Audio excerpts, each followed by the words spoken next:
Bienvenidos, esto es Radio Sefarad y estas son las noticias. Empezamos un día más con los titulares. Aznar acusa al gobierno español y al resto de Europa de buenismo e inacción ante la amenaza yihadista. Israel aprueba la entrada del último contingente migratorio de judíos etíopes. La Guardia Revolucionaria iraní dispondrá de unos 10.000 millones de dólares anuales para armas a Hamás y Hezbollah. El rabino Berman y Claudio Abruj designados para Medio Ambiente y Derechos Humanos en el próximo gobierno argentino. Son las noticias que vamos a tratar hoy y para comentarlas, Jorge. Hola, Jorge. ¿Qué tal, Jordi? Luego vendrá Raquel con las noticias culturales, pero empezamos hablando del expresidente español José María Aznar, que ha instado a Mariano Rajoy, aunque sin mencionarlo, y al resto de líderes europeos a actuar ya contra el Daesh, señalando que no podemos quedarnos de brazos cruzados. Añadió que Europa debe abandonar el buenismo si quiere mantener su bienestar. Mientras el presidente ha dado el visto bueno a la incorporación urgente de 5 nuevos partidos al pacto antiyihadista: Ciudadanos, Unió, UPyD, Coalición Canaria y el PAR, el partido aragonés, e incluso a que Podemos acuda en calidad de observador a la reunión de la comisión de seguimiento de dicho pacto que tendrá lugar esta semana. Rajoy sabe que tendrá que mojarse, pero no quiere hacerlo solo. Las fuentes militares, políticas y diplomáticas coinciden en vaticinar que las demandas francesas de ayuda militar no serán extraordinarias.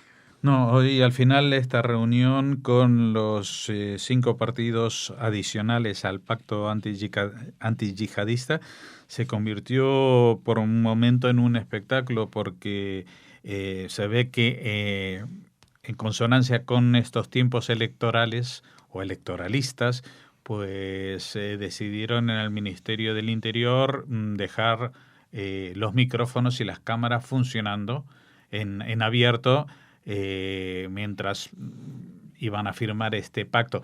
Y en vez de hacer una simple ceremonia de firmar, pues resulta que se pusieron a cada uno, aprovechando que el Pisuerga pasaba por Valladolid y que estaban los micrófonos abiertos, a hacer sus declaraciones, ¿no? Por ejemplo, el de Unión se quejó de por qué no se había invitado especialmente a el partido de Artur Mas, que no sabemos si todavía sigue siendo Convergencia o si ya tiene las nuevas siglas, y a la Esquerra Republicana de Cataluña, etcétera, etcétera. Pues el ministro dijo que tanto esos como los otros partidos, pues los que se quieran incorporar tendrán la puerta abierta. Izquierda Unida, por ejemplo, ha rechazado de plano participar, y Podemos juega un poco al despiste porque ha rechazado participar del pacto, en cambio, pero sí que manda un observador, el que hace los discursos más largos, pero luego no firma nada, ¿no? Es un papel un tanto extraño, y yo lo que no sé de cara al futuro, si este pacto antiyihadista tiene que tomar, digamos, resoluciones que afectan a la seguridad nacional, si van a invitar a alguien que no está comprometido a guardar ni silencio ni lealtad de lo que se está hablando allí. Entonces, el papel del observador para una cosa que está en torno a la seguridad nacional me parece una mala idea. Seguimos. El gobierno israelí ha aprobado la entrada del último grupo de judíos de Etiopía que esperaban inmigrar a Israel. La decisión se produce 2 años después de la llegada de 450 judíos etíopes, entonces considerado como el último de esos grupos. De hecho, varias veces se ha dicho lo mismo de varios grupos que inmigraron de Etiopía desde la década de 1970. Se suponía que la ola inicial debía haber terminado con una gigantesca operación de estilo militar en 1991. Luego, otra ola de Etiopía había terminado de nuevo en 1998. Lo mismo se dijo en 2008 y de nuevo en 2010. En cada ocasión, los defensores de la continua inmigración de Etiopía prevalecieron sobre el gobierno para dejar entrar no solo a más judíos, sino también a otros grupos con ascendencia judía. Los expertos y miembros de la comunidad etíope dicen que este grupo puede ser en realidad la finalización de 3 décadas de inmigración etíope, con la emigración de unas 135.000 personas. Sí, vamos a ver. ya desde los 70 y 80, especialmente en el operativo del 91, se trajeron a todos los que habían demostrado esa ascendencia, aunque luego el rabinato de Israel tuvo que oficiar una especie de conversión express para estos casos, porque si bien habían mantenido el judaísmo durante 2000 años, había sido en un aislamiento tal que no solamente que no rezaban en hebreo, sino en otro idioma, sino que había algunas fiestas, por ejemplo, que son posteriores a la escritura de la Biblia, como Hanukkah o Purim, que no las celebraban, justamente por eso, porque no las habían vivido, habían salido de Israel antes de que sucedieran los hechos que cuenta Purim con el dominio persa y Hanukkah con el dominio helénico. O sea que, fíjate, pero el tema ya de las últimas inmigraciones son aquellos que tienen solo una ascendencia judía, digamos, de varias generaciones atrás, digamos que tienen un abuelo o un bisabuelo de esta ascendencia judía. Este grupo que en Israel se le llama Beta Israel, así se pretenden identificarse, pues en Etiopía tenían otro nombre, que era el de Falasha, pero Falasha quiere decir extranjero, con lo cual puede ser un término peyorativo que no quieren usar. Y luego estaban este grupo de que no eran exactamente Falasha, sino parientes lejanos de los Falasha, que se llamaba Falasha Mura. Y esto es este último capítulo de momento, el que se ha autorizado para que esta gente, evidentemente solo para los que así lo quieran, pero hay mucha gente todavía que pretende salir de Etiopía para vivir una vida judía. Hablamos ahora de Irán. Los Guardianes de la Revolución de Irán, el cuerpo militar de élite con más de 125.000 hombres que se encarga desde 1979 de preservar los valores de la República Islámica, tiene bajo su poder un emporio empresarial que incluye a las principales compañías de los sectores del petróleo, gas, transporte, infraestructuras, energía y comunicaciones. Es por ello que, ante el inminente levantamiento de las sanciones, se beneficiarán de los nuevos contratos públicos que el gobierno firmará con las empresas extranjeras por un monto estimado de 10.000 millones de dólares anuales. Con estas enormes sumas, los grupos terroristas Hamás y Hezbollah se verán surtidos de miles de armas procedentes de Irán. Sí, fíjense lo que estamos hablando. Es un grupo de 125.000 personas llamados Guardianes de la Revolución, son los más fieles al régimen, incluso son tan fieles que tienen un problema con el propio régimen. O sea, el presidente iraní está tratando de ver si puede recortar un poco ese poderío económico para pasarlo a manos públicas del resto del pueblo iraní. Pero claro, estamos hablando de mucho dinero que no solamente se usa para los placeres personales que son difíciles de imaginar en el modo de vida chiita, pero también están al servicio de otra causa que es la primordial para los Guardianes de la Revolución. Y quizás a ustedes les asombre escuchar que esa causa es la yihad. Lo mismo que están combatiendo, porque ellos combaten a los yihadistas y lo que quieren es la yihad. Pero ¿cómo se come esto? Pues nada, porque la yihad es una guerra santa, pero no siempre están de acuerdo quién se va a llevar la gloria de esta guerra santa. Entonces, ¿Irán está masacrando a los del Daesh? Sí, pero ¿para qué? Para seguir ellos la guerra santa contra el mundo, para seguir ellos doblegando a las otras corrientes del Islam y posicionarse al frente de la Guerra Santa. Y por eso tiene ese enfrentamiento más que dialéctico con otras fuerzas de la zona como son Arabia Saudí, que es el principal afectado si algún día llegan a desarrollar un arma atómica, porque todo el mundo da por sentado que si la llegan a usar, la van a usar antes contra Arabia Saudí que contra Israel. Luego, que ¿cómo se logra esta guerra santa iraní? pues con mucho dinero y financiando el terrorismo internacional. Grupos delegados que realizan el trabajo sucio. Por ejemplo, el presidente sirio Bashar al-Assad, que tiene a su vez bajo su control total a un país llamado Líbano, que no es independiente, sino que está bajo, digamos, los hilos del gobierno y el ejército sirio, y que aparte tienen dentro de sí una propia milicia chiita extranjera instalada allí, que se llama Hezbollah, y financiada desde Irán, a la que se supone que ya tiene en su poder entre 100.000 y 150.000 misiles, nada más y nada menos.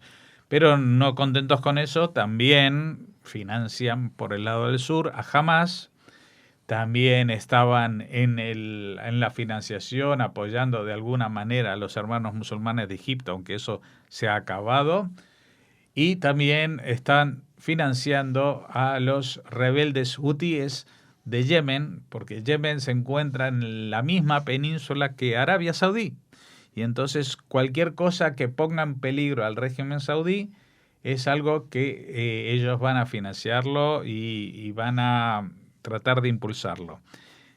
Quiero decir con esto es que ahora todo el mundo habla de Daesh y del peligro del yihadismo y lo identifican con la bandera negra. Pero ahí están 125.000 hombres que son los guardianes, no son el ejército. Estos son los que mandan sobre el ejército. Estos son los que mandan sobre la producción del petróleo.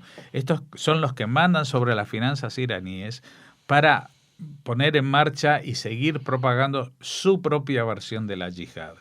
Y es una lástima que en estos momentos de alianzas y pactos internacionales y coaliciones, pues no solamente que no se acuerdan de guardar un poco el ojo mirando hacia Irán, sino que se están apoyando en Irán, como Estados Unidos, para hacer la guerra contra Daesh.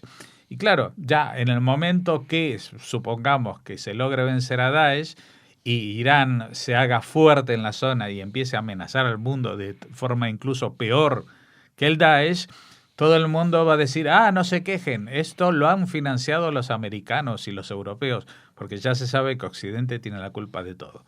Así que lo avisamos, porque en este momento todavía se puede hacer algo. Se puede hacer algo, no sé qué, porque el acuerdo ya está firmado. Todos los países occidentales hacen cola para venderles armas a los iraníes a cambio de un petróleo que hoy en día no vale ni la cuarta parte de lo que valía. Así que no sé cuáles son las garantías. Esto es como cuando aquí estaba la burbuja inmobiliaria, porque al principio tú ponías tu piso para respaldar la hipoteca, pero si luego el piso valía menos que la hipoteca, todo se venía abajo. Pues esto es lo mismo, están apostando por reforzar la economía iraní, van a invertir millones de dólares en un país que no tiene lo que darles a cambio más que la promesa de una guerra santa futura. Vamos a América ahora. El futuro jefe de gabinete de Argentina ha anunciado los próximos nombramientos ministeriales del nuevo presidente Mauricio Macri, que asumirá el 10 de diciembre.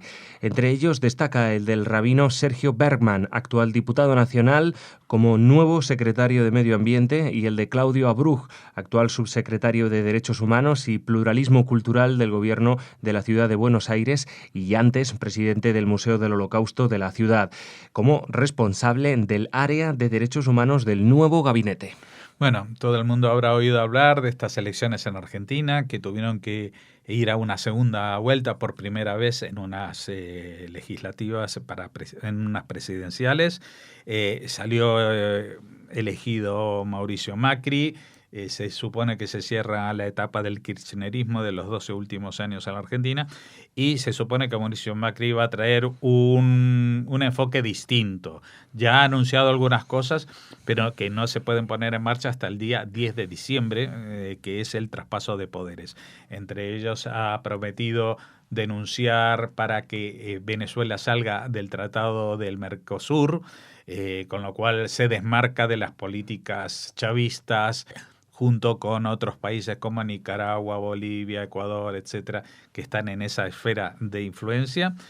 También ha prometido que va a acabar con el memorando de entendimiento con Irán justamente sobre el tema del caso AMIA.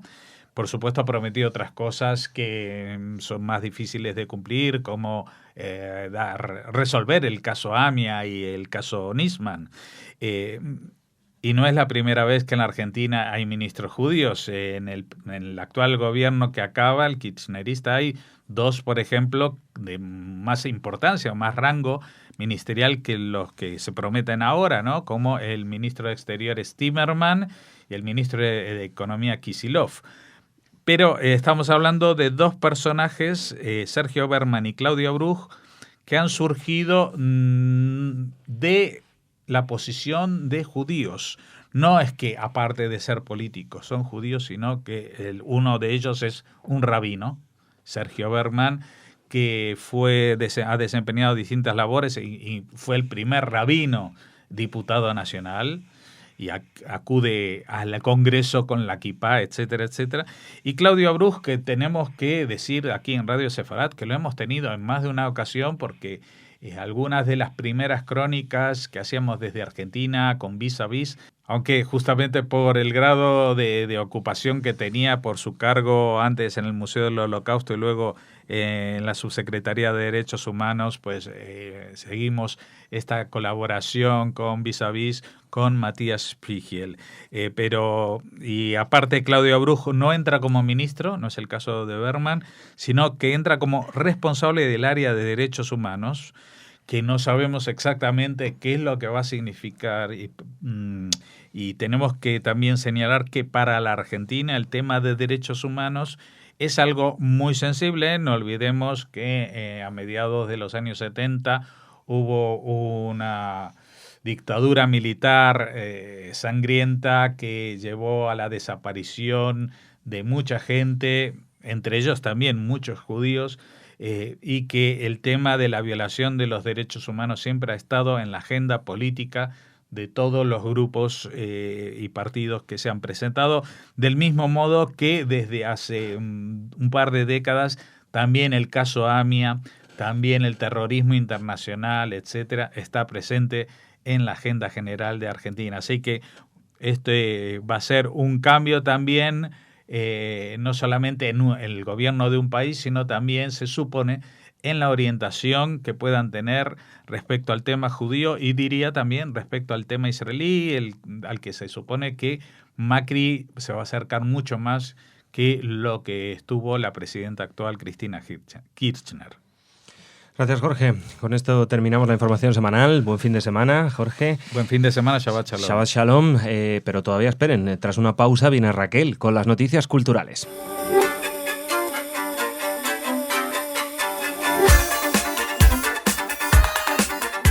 Ya le deseábamos a Jorge un buen fin de semana y Shabbat Shalom, pero como les decía, no cuelguen, no se vayan todavía, porque todavía quedan las noticias culturales. Hombre, por supuesto. Así que nada, Raquel, cuéntanos. Hola, Jordi. Hola. Pues empezamos de cumpleaños, porque este viernes cumple 90 años Claude Lanzmann. Nada más y nada menos. Claude Lanzmann, 90 años ya, claro, normal, ¿no? Sí. Echando cuentas, la verdad, es no que sé salen si, 90. Claro, no sé si decir que es el autor de Shoah, porque muchos de ustedes, o la mayoría, ya lo saben, que es ese inmenso y maravilloso documental sobre el Holocausto en el que estuvo trabajando 12 años para terminar esta película, que es uno de los mayores referentes en todo lo que tiene que ver con la temática holocaustica. Bueno, fue Shoah el que le hizo famoso como documentalista, pero tiene una cinematografía muy interesante y también se ha dedicado a escribir, por ejemplo, sus memorias, La liebre de la Patagonia, en la que conocemos cosas como que, junto con su hermano y su hermana, entró siendo adolescente en la resistencia contra el régimen de Vichy. Comenta en esta obra que mató a varios soldados alemanes, algo que no le impidió, sus experiencias con el antisemitismo y con los nazis, ir a estudiar a Alemania tras la guerra para licenciarse en filosofía. Obstinado, duro, inflexible, difícil, uno de los por lo que me han comentado, uno de los entrevistados más complicados a los que te puedes enfrentar. Bueno, pues sin duda estas características de su personalidad le sirvieron para crear la magnífica Shoah y también Pourquoi Israel, su primera película del año 1972, donde defiende la necesidad de crear un Estado judío, y también Sobibor, donde relata la rebelión en el campo de exterminio de este mismo nombre. Su última aventura fílmica, ya lo saben ustedes, se presentó en el Festival de Cannes en 2013, El último de los injustos, y se trata de una reivindicación de Benjamín Murmenstein, el rabino y último presidente del Consejo Judío de la ciudad de Terezín, y a quien se acusó de colaborar con los nazis. Otra película interesantísima, de larguísimo metraje, como es ya casi habitual en todas las de Claude Lanzmann, a quien desde luego felicitamos desde aquí por sus 90 años. 90 años, sí, un hombre que no hace ninguna concesión al espectador. Él quiere mostrar lo que quiere mostrar y poco le importa, pues eso, que uno se pueda aburrir o no, vamos, ¿qué más le da, no? Bueno, pues un fuera de serie, yo creo que ya, pues precisamente hay pocos documentalistas que no les importe nada al espectador, ¿no? Y quieran mostrar lo que quieren mostrar más allá de, bueno, pues la espectacularidad, ¿no? Que tienen, pues nada, ¿no? Bueno, pues nada, pura historia con Lanzmann, además 90 años y ahí sigue, seguro que como un roble el tío. Debe ser un gruñón, yo me lo imagino como un gruñón, no sé por qué. No es especialmente cariñoso ni simpático, pero bueno. Le damos el premio honorífico a Lanzmann, no sé, tengo miedo. Seguimos hablando de cine, Jordi. Venga, en este sí. caso nos trasladamos a Caracas, Barquisimeto, Maracaibo, Mérida, San Cristóbal y Valencia. Ya habrán adivinado que hablamos de Venezuela y del Festival Internacional de Cine Judío, que se viene desarrollando desde el día 20 y que se clausurará este 29 de noviembre, donde se podrán ver 9 largometrajes de ficción y un documental. El trasnocho cultural servirá como sede central para las proyecciones y también serán transmitidas en unos cines que se llaman Cines Unidos Líder. Se suman diferentes espacios alternativos y el festival también tendrá presencia en la Universidad Simón Bolívar, la Universidad Metropolitana, la Universidad Católica Andrés Bello, la Universidad Monte Ávila y la de Santa María. O sea que ese es un festival muy presente no solo en estas ciudades que les hemos citado, sino en diferentes espacios de estas urbes, y además si es en el ámbito universitario, pues muchísimo mejor. Para completar la programación también se suman una serie de cineforos y tertulias en los que diferentes panelistas darán sus impresiones sobre algunas de las películas que conforman la muestra. El festival se denomina Transiciones, como una forma de exaltar aquellos episodios que marcan la vida: el romance, la pareja, el divorcio, el exilio, la libertad y la muerte. Son historias que verifican el peso de la nostalgia y los recuerdos y como siempre se hablará de memoria y de los grandes temas, las tradiciones de la cultura judía, las costumbres y las vivencias que marcan nuestra historia y su continuidad. Bueno, pues otro festival de cine, en este caso en Venezuela. Sí. Hablábamos el otro día y lo podrán escuchar el lunes con Michelle Haffeman. En Chile también se va a hacer un festival de cine, en este caso israelí, la primera vez que se lleva al país. Bueno, en este festival, Jordi, ya que hablas de Israel, hay películas firmadas en Alemania, Rumanía, Estados Unidos, España, Francia, Uruguay, Polonia y el propio Israel. Fíjate, para que vean. Bueno, pues muy bien, eso en Venezuela. ¿Y ahora dónde nos vamos? A Toledo. Bien. Terminamos en Toledo porque el Museo Sefardí de Toledo se une al Día Internacional de las Personas con Discapacidad dentro de su programa Educamuseo, con una actividad, una clase abierta de danza diversa. Será el domingo 29 de noviembre. Bueno, pues fantástico, Raquel. Te deseo lo mismo que a Jorge, que tengas un buenísimo fin de semana. Yo también a ti, Jordi, y a todos nuestros oyentes. Que descanses en Shabbat y nos vemos el lunes con las noticias diferentes, Raquel y yo, como siempre, tratando de arrancarles una sonrisa. Me encanta esa expresión porque, no sé. Bueno, no voy a empezar a divagar, Raquel. Y eso el lunes, y el martes, ya saben, volveremos con la información de actualidad aquí en Radio Sefarad. Shabbat Shalom.